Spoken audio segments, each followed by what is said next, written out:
Though his parents named him for an apostle of Christ, there was no denying that the origins also connected to the god of war. In ancient times, warriors protected what was holy. And Mark was a warrior of the spirit, that which matters most to a well-lived life for himself and for others.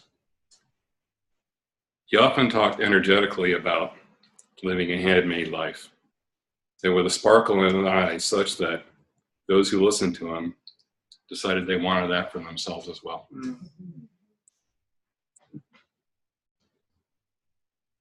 In the things that mattered most to him, he seemed unconcerned about conventions and simply looked for a sign.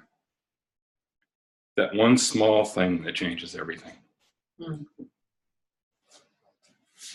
Signs from the land, water, sky, animals, plants, the stars, a glance, an expression, conversation, a misfit piece of information. He would say, it's there. You just need to be awake and aware.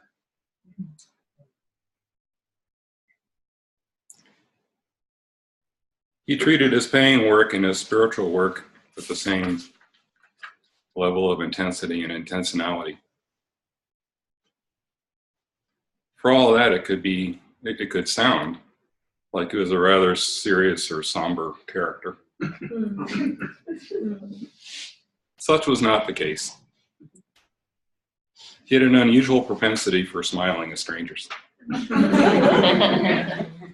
His wife, Terry, once said to him, "You have whole relationships with people that you've never spoken to and have just seen for a few moments."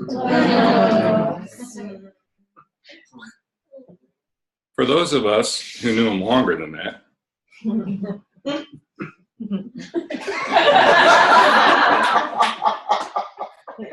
we had a friend who simply wouldn't settle for a banal conversation. I don't really recall him disagreeing with me, but rather asking to know more of what I had to say. His intensity and curiosity at times seemed without limit, but he also brought us along with him, with a sincere curiosity about what we saw, including what we saw differently. Mark often said that he was raised by wolves and in the woods.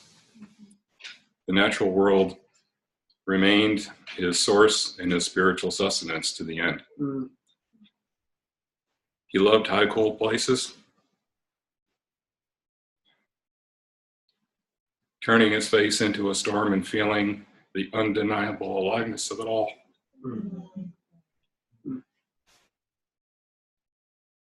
His love for being with people did not preclude his joy as a soloist, making his way through mountains and valleys, crossing streams, finding the rhythm of a place, and harmonizing with that flow. Before he checked out, he left us with one final thought.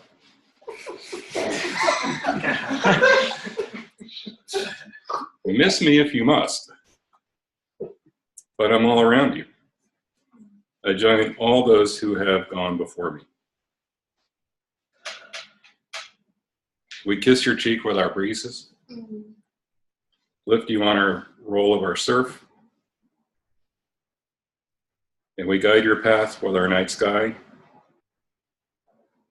and we make your tent leak when you take yourself too seriously.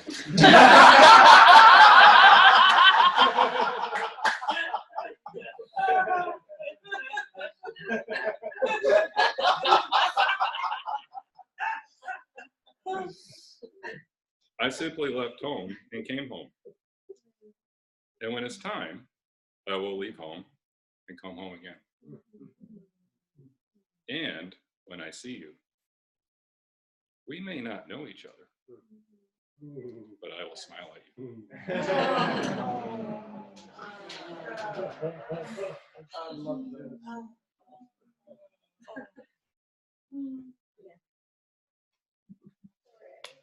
Beautiful, Lord.